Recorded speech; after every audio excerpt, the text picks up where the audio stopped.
que a grandeza de Deus está sobre nossas vidas.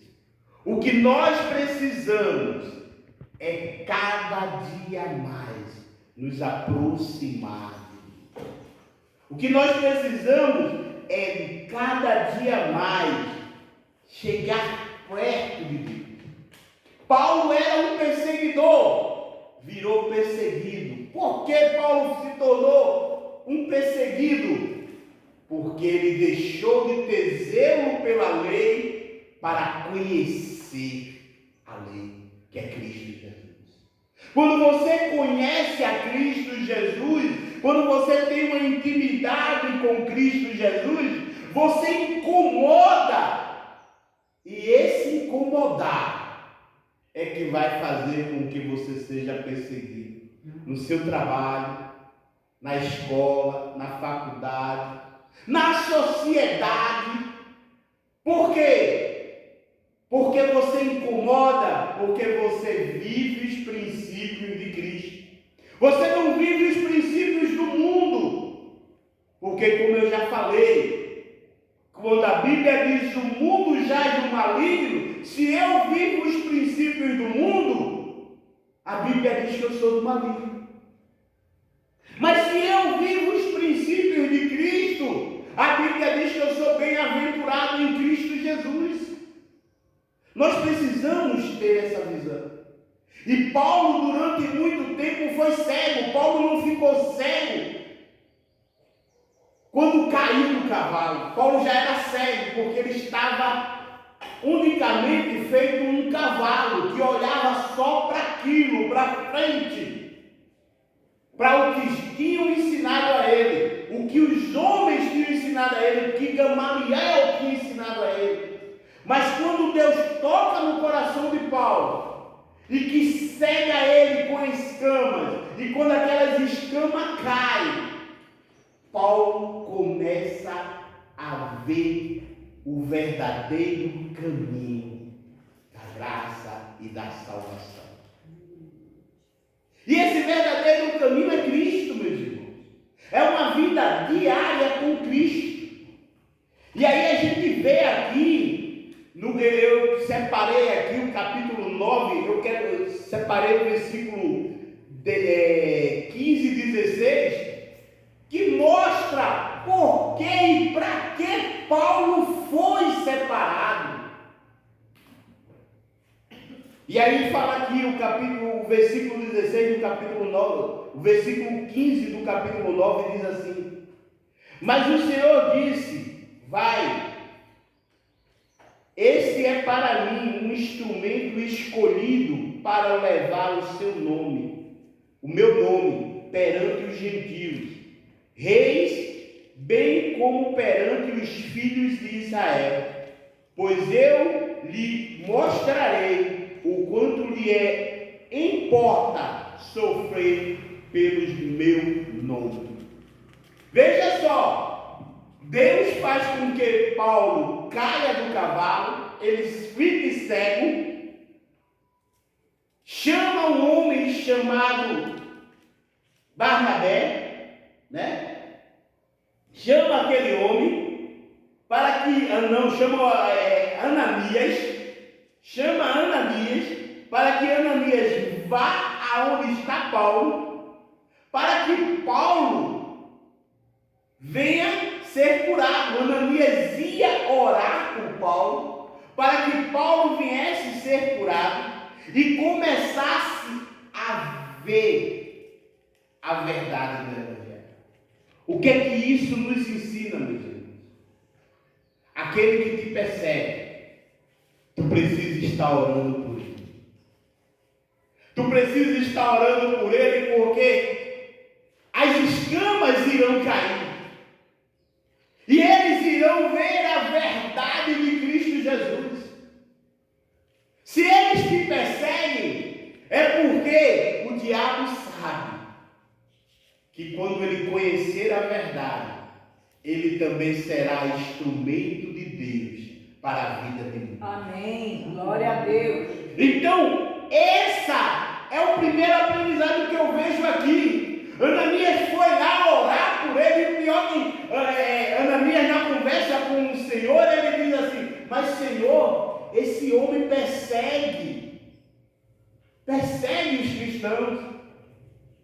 E aí Deus diz assim: mas o Senhor lhe disse: vai, porque este é para mim um instrumento escolhido.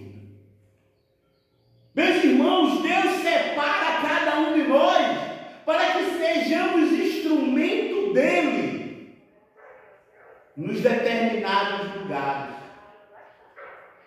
Deus tem nos escolhido para sermos instrumento dele para a nossa sociedade, para os nossos vizinhos, para as nossas amizades. Deus tem escolhido isso em mim e você. E aí Paulo aqui foi escolhido para levar o nome de Deus perante os gentios, perante os reis, perante os filhos de Israel.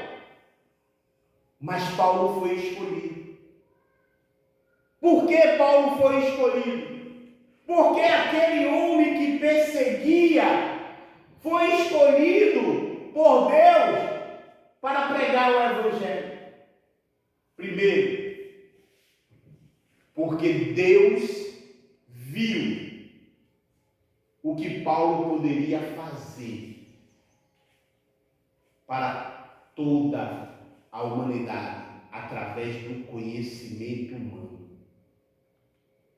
Deus quis usar Paulo porque Paulo, na região, era um menino, um jovem, um adolescente que andava aos pés do homem mais sábio daquela época, que era Gamaliel. Então era um homem respeitado. Paulo era respeitado aonde chegava. Paulo fazia diferença. As pessoas paravam, mesmo Paulo não conhecendo o caminho, não conhecendo a verdade, mas as pessoas paravam para ouvir Paulo porque ele era zeloso da lei. Ele dizia o que ele dizia da lei tinha que ser obedecido. Por quê? Porque ele cresceu aos pés de um homem sábio. Só que Jesus, ele não quer simplesmente que você conheça, ele quer que você viva. Aleluia. Ele quer que você viva os seus caminhos, as suas palavras, porque ser zeloso pela lei não tira o peso do pecado da vida das pessoas.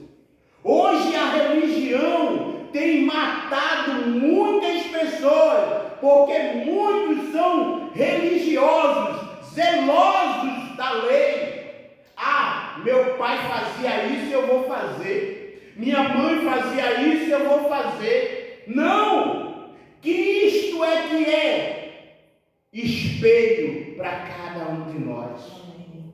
Cristo. E aí, o próprio Cristo diz a Ananias: pois eu lhe mostrarei o quanto lhe importa sofrer em meu nome.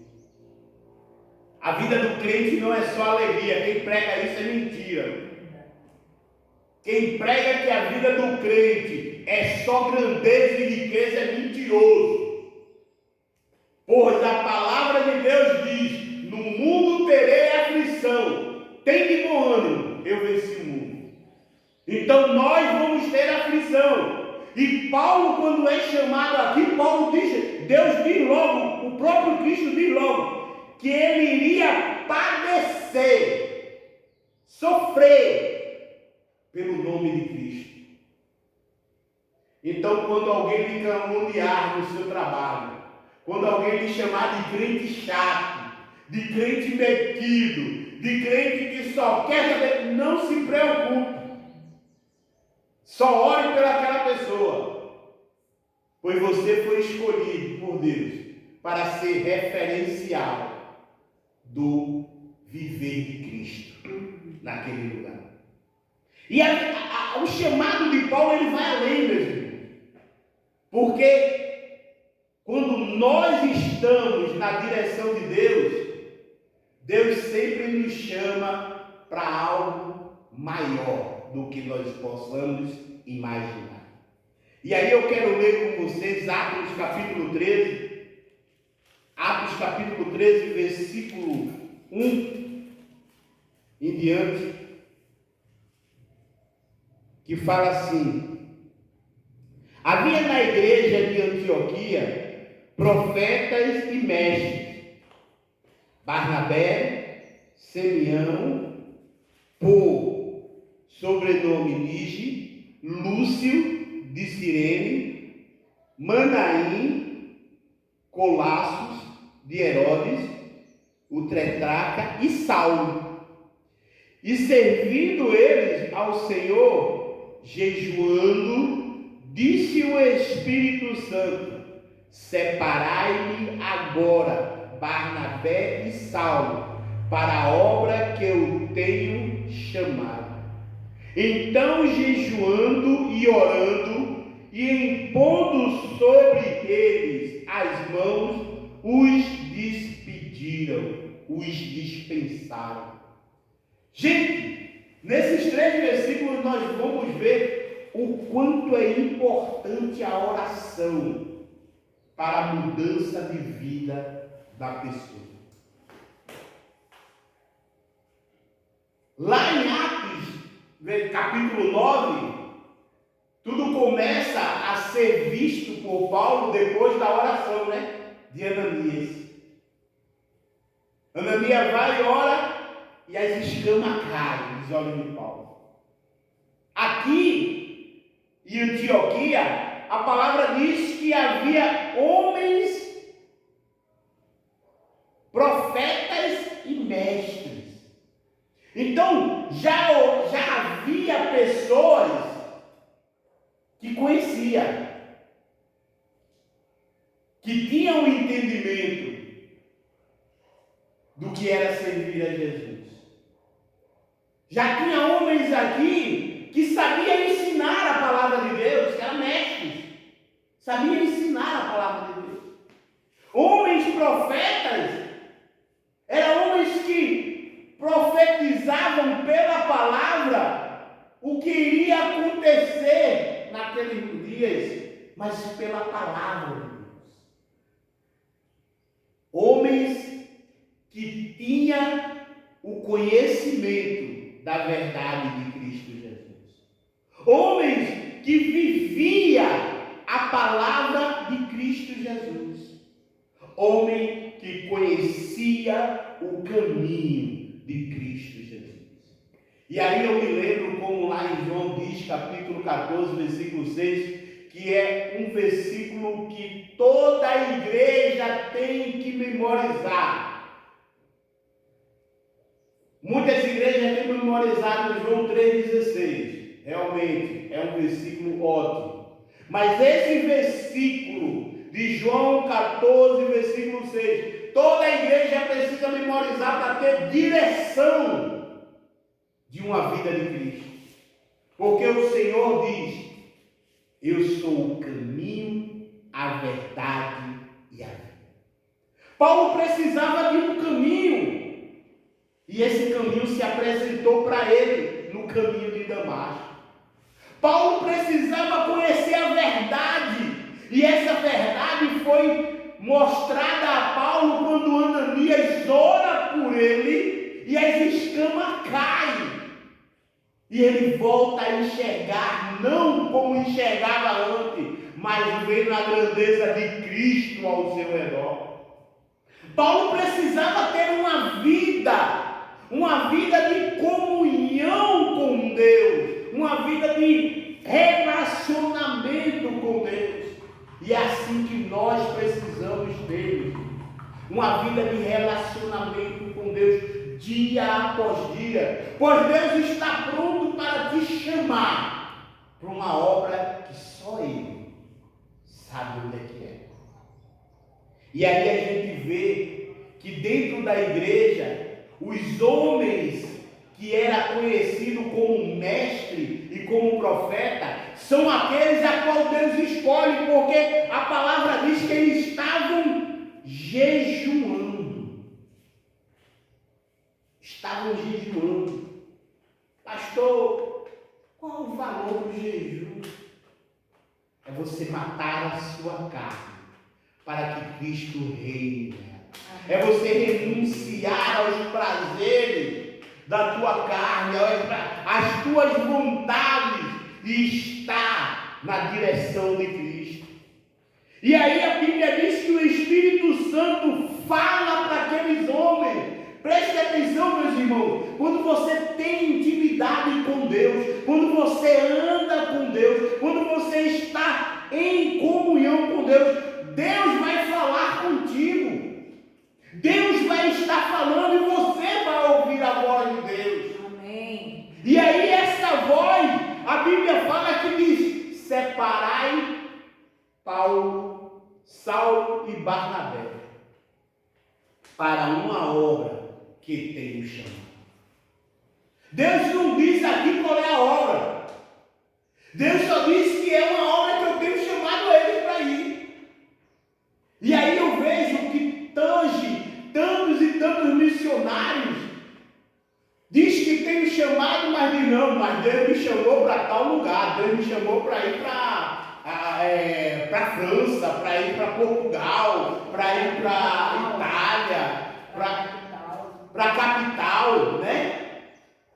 Mas Deus é que vai mostrar onde é a obra, não é você que sabe, é Deus.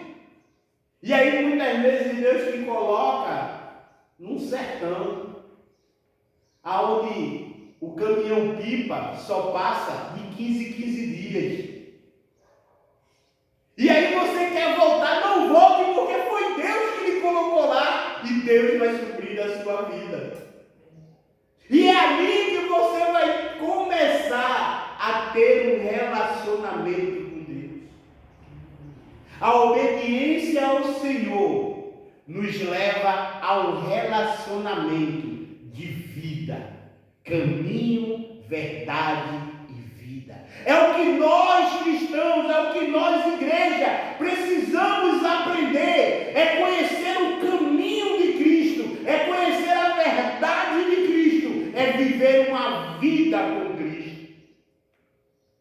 E aí a palavra diz que então jejuando e orando, impondo-se as mãos sobre ele, nos despediram. Irmãos, jejue pelo seu propósito, ore pelo seu propósito, mas não deixe de ter a confiança que o Senhor é que te dará a melhor direção. Pois quem era o caminho é Ele.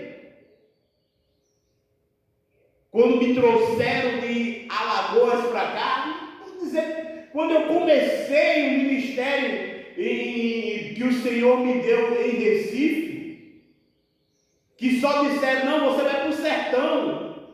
E lá tinha 4 cidades para a gente ficar. O pastor disse, não, vocês vão ficar na menos, como se diz, né? Menos pior. Mas foi lá que a gente começou a aprender a necessitar de Deus, a ter o Senhor como suprir as nossas necessidades. Foi nesse primeiro lugar aonde eu e minha esposa aprendemos que quem supre não é o salário que chega no final do mês, é a presença de Deus em nossas vidas. E aí a gente continuou, quando a gente tomou a decisão de ir para Alagoas, não foi nossa, porque os homens queriam que a gente voltasse para Recife. Mas, como fala aqui, que o Espírito Santo falou com aqueles homens, eu creio que aconteceu comigo, com minha esposa, porque nem eu tinha falado nada com ela, nem ela tinha falado comigo. Mas a resposta que a gente disse ao nosso pastor foi, nós vamos orar, e o que Deus colocar no nosso coração, a gente vai fazer. Gente, em momento nenhum, eu e ela orou juntos. Até porque eu estava inflamado com o que tinha acontecido. Mas no outro dia, o que Deus colocou no meu coração, Deus colocou no dela. A gente chegou para o pastor e disse: pastor, vá na paz, porque aquele que nos enviou aqui, ele é que vai nos suprir. E aí a gente ficou ali, aquele pastor viu a situação, aí disse: não, peraí, eu vou deixar uma ajuda para vocês aqui. E se vocês precisarem, liguem que a gente vem buscar vocês. E a gente tomou a decisão de ficar naquele lugar sem nenhuma direção. Mas a gente tinha a maior direção, que era de Cristo Jesus. Ele era o caminho. E a palavra que a gente disse para o nosso pastor foi: tem famílias aqui que precisam conhecer o amor de Deus. E Deus nos honrou naquele lugar. Deus nos honrou naquele lugar. Hoje, para a honra e glória do Senhor, nós vemos filhos da fé naquele lugar. A gente veio para Alagoas, foi para Alagoas, direcionado por Deus. Porque o que nós queríamos era ficar ali naquele lugar onde a gente já estava bem cômodo. Já. Mas Deus nos leva para Alagoas para nos ensinar. E o que é que eu quero dizer isso para vocês, meus irmãos? A vivência sua com Deus é aprendizado direto, dia após dia, é a aproximação de Deus. Nós aprendemos muito em Alagoas, mas Deus queria que a gente viesse para Sergipe. E para a honra e glória do Senhor, estou em Sergipe. Fiz minha escolha. Aparentemente eu posso dizer minha, mas não foi minha, foi de Deus, porque Ele foi que nos trouxe. Teve problemas para a gente vir para cá e eu disse: Senhor, se realmente Tu queres que eu vá, confirma no coração da minha esposa. E a gente veio para a honra e glória do Senhor. A gente, nós crentes, nós igreja, precisamos ter um direcionamento de Deus, o caminho que é o Senhor. Porque através desse caminho, nós vamos conhecer a verdade. E nós vamos viver uma vida direcionada por Deus. Paulo e Barnabé foram separados. Você também é separado. Se você está aqui, se você está escutando essa live, você saiba que você está sendo separado por Deus para uma obra que eu não sei qual é, mas Deus sabe. Ele pode te levar aonde você menos imagina. Ele pode te levar. Quem diria que Divina Pastora, vamos dizer há 30 anos atrás, quem diria que Divina Pastora ia ter uma missionária na África? Quem diria isso? Que alguém que saiu de Divina Pastora seria missionária na África? Mas hoje tem. Hoje tem uma filha da cidade, uma menina que nasceu nesse lugar, que hoje está sendo missionária na África. Isso é o quê? Deus na vida da pessoa. Aquela jovem, pelo testemunho que ela nos deu, quando ela saiu daqui de Divina Pastora, ela conheceu a Jesus. Quando ela foi para Aracaju, ela conheceu a Jesus, e dali em diante ela começou a andar nos caminhos. E hoje está servindo ao Senhor. Está servindo ao Senhor lá na África. Andou um período aqui pregando o Evangelho, mas Deus estava preparando ela para um lugar maior, para uma coisa maior. Assim é na tua vida, assim é na minha vida. Nós só temos que dizer: eis-me aqui, Senhor, envia-me.